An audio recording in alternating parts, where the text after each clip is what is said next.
آقا سلام، امیدوارم حالتون خوب باشه. من هانیم، ایشونم لانا کوچولوام. امروز ما میخوایم بریم آرایشگاه. لانا رو میخوایم ببریم خوشگلاسیون، بریم ببینیم قراره چی کارش کنن لانا خانوم. ایشونم که میبینید لانا خانومه، صندلی ماشینش میشینه. خیلی دختر خوبیه، هپلی شده حسابی.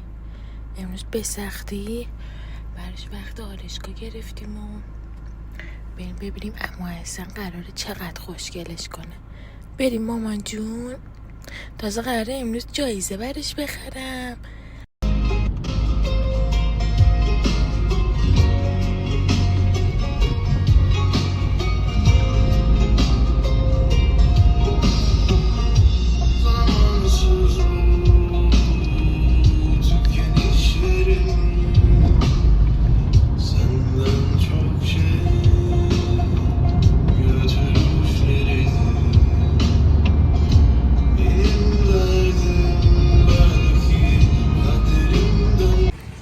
ما رسیدیم، یه ذره دور بزنیم لانا خانم جیش کنه، چون 2-3 ساعت میمونه. تقریبا فکر کنم 2 ساعت و 40 دقیقه.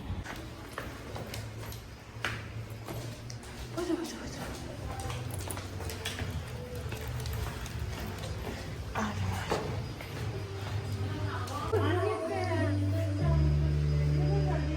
چی شد مامان جون؟ سر این وسایل رو ببینیم.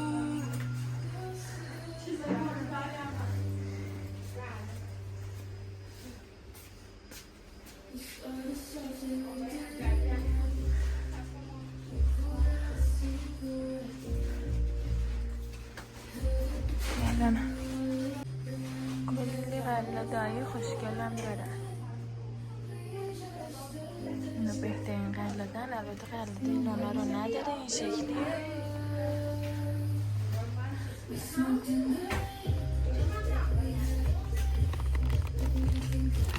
تشوری برداریم.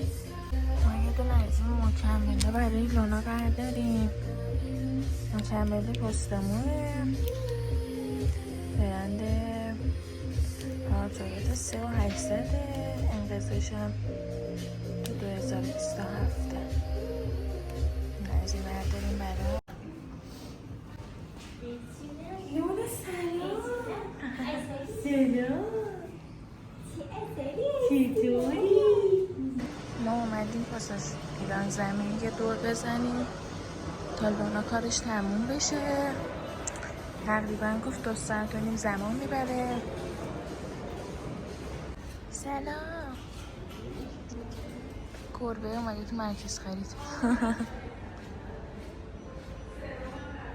لانا چقدر عسل شدی شما مامان جون.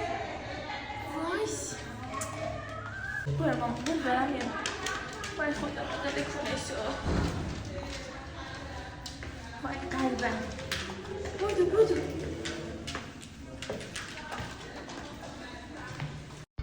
ما اومدیم، بالاخره تمام شد. برگشتیم خونه. اینم جایزه های لانا خانم.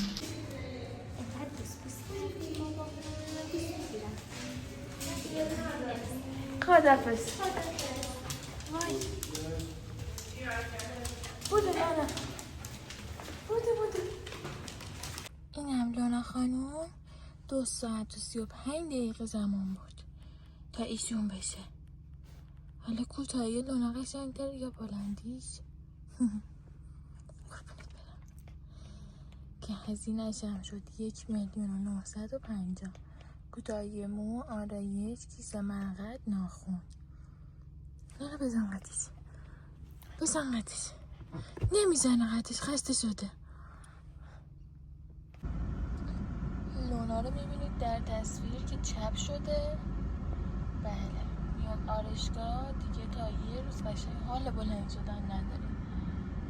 لانا مامان جون حال نداری؟ نه خسته است بچه. لانا خوشگل شدی شما؟ من قشنگم. نه ولی هپلی بودنش یه چیز دیگه است.